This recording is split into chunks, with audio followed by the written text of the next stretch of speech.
প্রশ্নটি পড়িয়ে শুনিয়েছি, এখন আমরা মেইন কাজে চলে যাব। প্রথমেই রয়েছে কাজ 1, যা হচ্ছে একটি জোড়ায় আলোচনা করে নিচের কাজগুলো আমরা এককভাবে করব, মানে জোড়ায় তোমরা আলোচনা করবে, তারপরে যার যার মতন নিজের খাতায় করবে।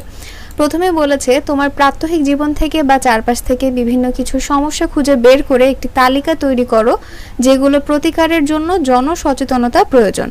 নিজে কিছু বিষয় খুঁজে বের করার পর বন্ধুর সাথে আলোচনা করো এবং তার মতামত নিয়ে আরও কিছু বিষয় তোমার তালিকায় যুক্ত করতে পারো। কোন বিষয়গুলো তুমি নিজে খুঁজে পেয়েছো আর কোনগুলো আলোচনার মাধ্যমে উঠে এসেছে তা উল্লেখ করতে হবে। নিজের ছকের মতো একটি খাতায় ছক এঁকে তোমার তালিকাটি করতে পারো। এরকম একটা ছক আমাদেরকে তৈরি করতে হবে। চলো আমরা উত্তরে চলে যাই। এখানে আমাদের প্রথমেই কাজ 1 কয়ের মধ্যে রয়েছে আমার এলাকার এমন সমস্যা যার জন্য সচেতনতার প্রয়োজন। আর এক পাশে লেখা থাকবে আমার খুঁজে পাওয়া সমস্যা এবং আরেক পাশে লেখা থাকবে আমার বন্ধুদের কাছ থেকে পাওয়া সমস্যা। তো আমার খুঁজে পাওয়া সমস্যার মধ্যে রয়েছে আমার এলাকার রাস্তাঘাটগুলো খুবই নিম্নমানের, দোকানপাট বাসা থেকে খুব দূরে অবস্থিত এবং বর্ষা আসলে খেলার মাঠ ও পানিতে ডুবে যায়। এখানে এটা হবে না, ঠিক আছে।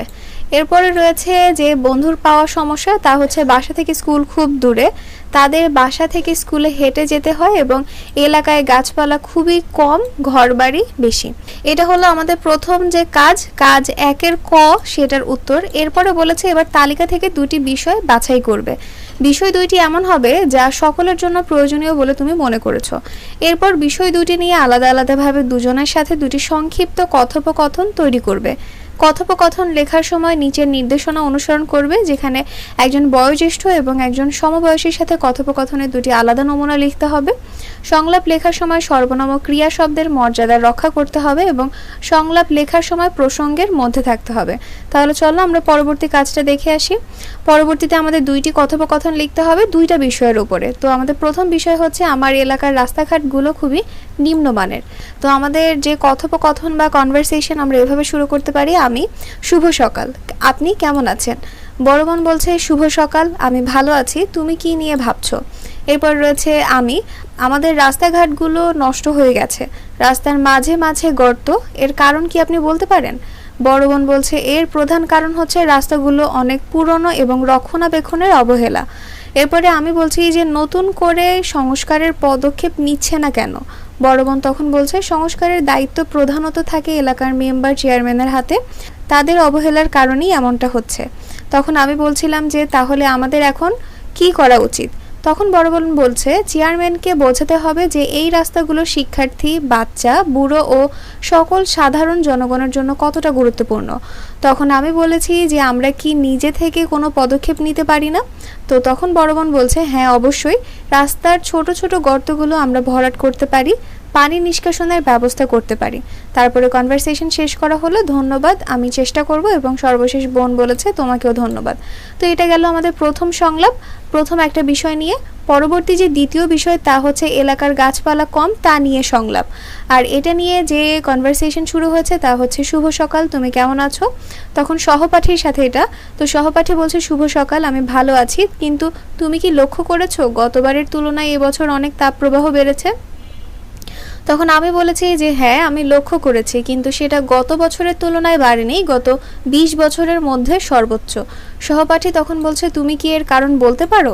তখন আমি বলেছি তীব্র তাপপ্রবাহের প্রধান কারণ হলো বৃক্ষ নিধন, যেটা আমাদের দেশে দিন দিন বৃদ্ধি পাচ্ছে।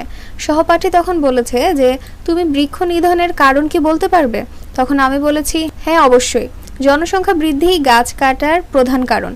আমাদের দেশে জনসংখ্যা দিন দিন বৃদ্ধি পাচ্ছে, বেশি জনসংখ্যার জন্য বেশি বেশি খাদ্য, আশ্রয় ও জ্বালানি প্রয়োজন, যার ফলে মানুষ বন কেটে উজাড় করছে। সহপাঠী তখন বলেছে যে হ্যাঁ তুমি ঠিক বলেছ, কিন্তু আমাদের এত গাছ প্রয়োজন কেন? তখন আমি বলেছি গাছ আমাদের বন্ধু, গাছ আমাদের তাপমাত্রাকে নিয়ন্ত্রণে রাখে, আমরা অক্সিজেন গ্রহণ করি যা গাছ থেকেই পাই, আমরা যে কার্বন ডাইঅক্সাইড ত্যাগ করি তা পরিবেশের জন্য ক্ষতিকর, এই কার্বন ডাইঅক্সাইডকেই গাছ শোষণ করে। সহপাঠী তখন বলছে যে ওহ বুঝতে পেরেছি, তাহলে আমরা এই সমস্যার সমাধান করতে পারি কিভাবে? তখন আমি বলেছি যে আমাদের বেশি বেশি গাছ লাগাতে হবে, অকারণে গাছ কাটা যাবে না, জনগণকে সচেতন হতে হবে। এরপরে ধন্যবাদ জানিয়ে কথোপকথন আমরা শেষ করলাম। এরই মধ্যে আমাদের কাজ ক্ষয় শেষ, চলো আমরা কাজ গ দেখি। তো কাজ গয়ে আমাদের বলেছে, তাহলে কাজ গয়ে আমাদের বলেছে এবার কথোপকথনে ব্যবহৃত 3 ধরনের বাক্যের একটি করে নমুনা দেখো। আমরা জানি বাক্য 3 ধরনের, একটা হচ্ছে সরল বাক্য, জটিল বাক্য, যৌগিক বাক্য। তো আমরা এখানে যে কথোপকথন দেখেছি, এই কথোপকথনের মধ্যে কিন্তু আমরা অনেক ধরনের বাক্য ব্যবহার করেছি। এইখান থেকে আমাদেরকে মেইনলি 3 ধরনের বাক্য বের করতে হবে, একটা হচ্ছে সরল বাক্য, জটিল বাক্য এবং যৌগিক বাক্য। সরল বাক্য হয়েছে যে তুমি কেমন আছো। জটিল বাক্য হচ্ছে কিন্তু সেটা গত বছরের তুলনায় বাড়েনি, গত 20 বছরের মধ্যে সর্বোচ্চ। আর যৌগিক বাক্য হচ্ছে রাস্তাগুলো অনেক পুরনো এবং রক্ষণাবেক্ষণের অবহেলা।